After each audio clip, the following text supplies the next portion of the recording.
Hi, I'm Ashley Qurollo, sharing my heart, music, and home. My most popular video is a video about keeping the home and a little secret I have discovered of setting aside 15 minutes every day to work on my home. It has worked wonders for me personally. It's worked great for my energy levels, and it's also helped my children get involved in taking care of our home. The popularity of this video kind of makes me chuckle because I don't really think of homemaking, specifically cleaning, to be the essence of my brand, but I've had several people reach out to me and ask for more videos about how I keep my home, which tells me that a lot of people are just looking for practical life wisdom. And so today I want to share a simple truth, but yet a profound truth that my mom shared with me when I was in 8th grade, and how it really applies to all of life, but how I've specifically applied it to taking care of my home. One sunny Saturday afternoon in 8th grade, I came to my mom with tears just streaming down my face. I was so stressed because I couldn't get all my practicing and my homework done. And as sunshine poured in my windows, I longed to be outside playing. I was still a child at heart in many ways and just wanted to be outside playing. And I remember my mom sharing a very wise piece of advice with me that comforted me that day and that I've also carried with me throughout life. It's very simple. You've probably already heard it before, but it goes like this. Do the best you can in the amount of time you have. I'm going to say that again. Do the best you can in the amount of time you have. The profundity of this statement is mind-blowing, and really it is one of my guiding life principles. One of the takeaways is that I cannot do better than my best. If I am doing my personal best, that's all I can do. And another takeaway from that statement is that I can never create more time in my life. My life is limited, my time is limited, so therefore I must use my time wisely. So let's unpack this wisdom a little bit and see how this can play out in my home. Let's start with the first part of the statement. Do the best you can. This calls into question whether or not I am doing my best, and my personal best has certainly grown. As I've gotten older, I've matured in this area, and I've realized really just how lazy I am. For example, early after my marriage, I realized that magic fairies were not going to unload my dishwasher. I had to unload my dishwasher. I very quickly realized that Mama wasn't there to clean my little duplex. I had to take care of my duplex. And as unpleasant a dawning as this was, when I came to terms with myself and the growth that needed to take place in my life, I was then able to step forward and overcome really the selfishness and the laziness in my heart. As a Christian, when I asked God for grace to clean my home and take care of my home, He has always given me grace when I have come to Him in a right attitude, a humble attitude. He's never let me down, and He's always helped me.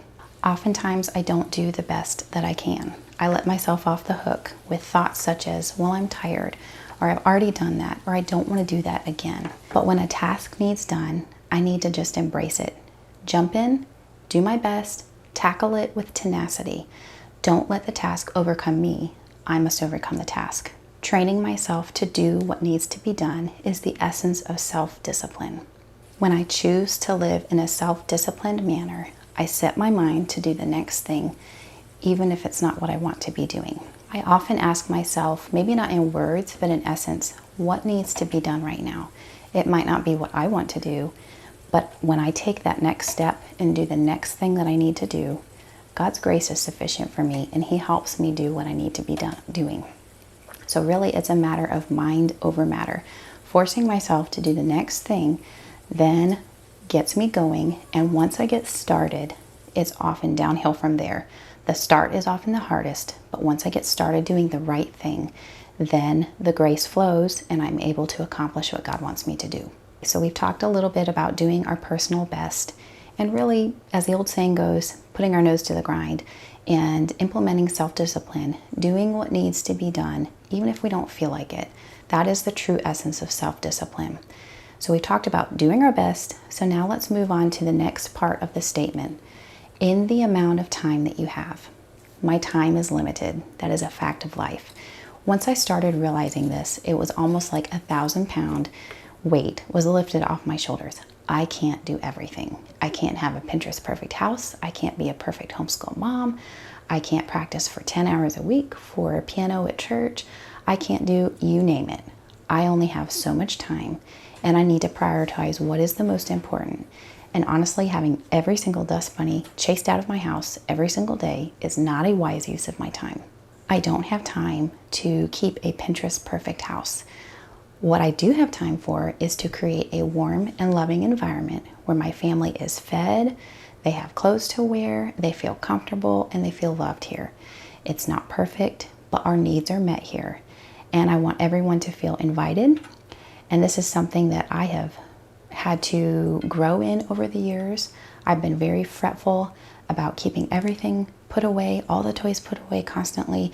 No, only one toy out at a time. But I'm still learning to relax and realize that it's okay. Everything doesn't have to be perfect because there are other things more important than keeping a perfectly clean house. At the same time, God has also made me a steward of the time He has given me, and He expects me to use this time wisely.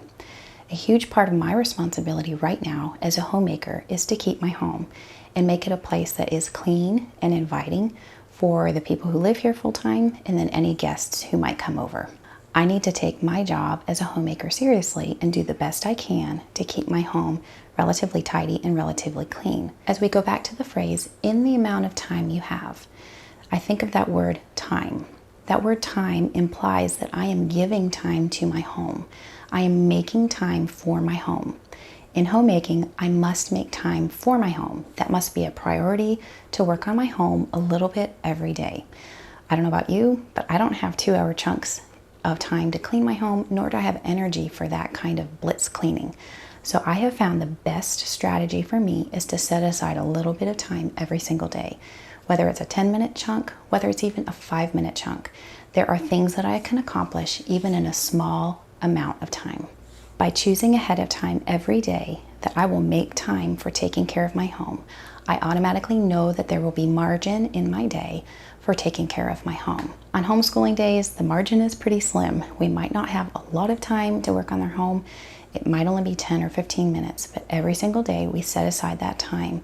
And by setting aside that time every day, we generally keep our house out of complete disaster status. Not perfect, but it's not a train wreck, and it's not some place that I would be embarrassed for someone to walk in, and it's not a place that's gross and dirty and making my family sick.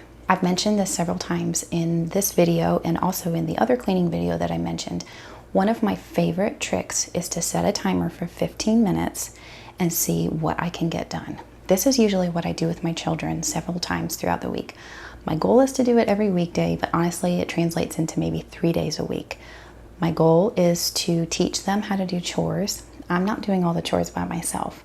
They need to help learn how to do it. Sure, is the bathroom perfectly cleaned? Nope, that's okay, but they're learning. They're learning how to dust. They're learning how to use the vacuum cleaner. So in that 15 minutes, we do as much as we can. And then when it's done, I say, thank you for helping me with chore time, and they're done. Now, oftentimes I will continue cleaning for another 10 or 15 minutes. Sometimes in really desperate times when I don't even have 15 minutes, I like to do what I call drive-by cleaning, which means as I'm moving throughout my house, I just do what I can. Usually these are tasks that only take about 30 seconds. Some of these tasks might include clearing off the kitchen table, putting the things away that have accumulated on the table, might be asking my children to come put their things away. It might be taking a dirty piece of laundry, a dirty rag, take it to the bathroom where our laundry area is. Any of these tasks, they're not big, they don't take a lot of time, and often I can just do it as I'm going throughout my house. Doing those little drive-by tasks makes a huge difference in the overall accumulation of clutter in my home and even the accumulation of dirt in my home. Even say taking 30 seconds to just wipe up that mess that I spilled on the kitchen counter after I baked something or after a meal, that makes such a difference in the overall appearance and the overall feel of a room. No matter what stage of life I'm at or what day of the week it is, when I set aside a little bit of time to work on my home every single day, the rewards are well worth the effort. When I diligently engage with my home, I am the most content and satisfied with the progress in my home. Friends, I hope this video was a blessing to you. I do not pretend to know all the answers, not at all. I am learning just like you are learning, but these are a few things that I've learned over the years, and I'm still fine-tuning my skills in homemaking. I'm still fine-tuning how I do things, even my approach, even my attitude. how I approach my home. Having the right attitude is such an important aspect of homemaking, really the most important. That sounds like a video for another day. I hope this video was an encouragement to you to invest a little bit of time every day in your home, and I promise you will see progress in your home. It might not be perfect, but you will see progress, and I know it will be a blessing to you. Have a wonderful week.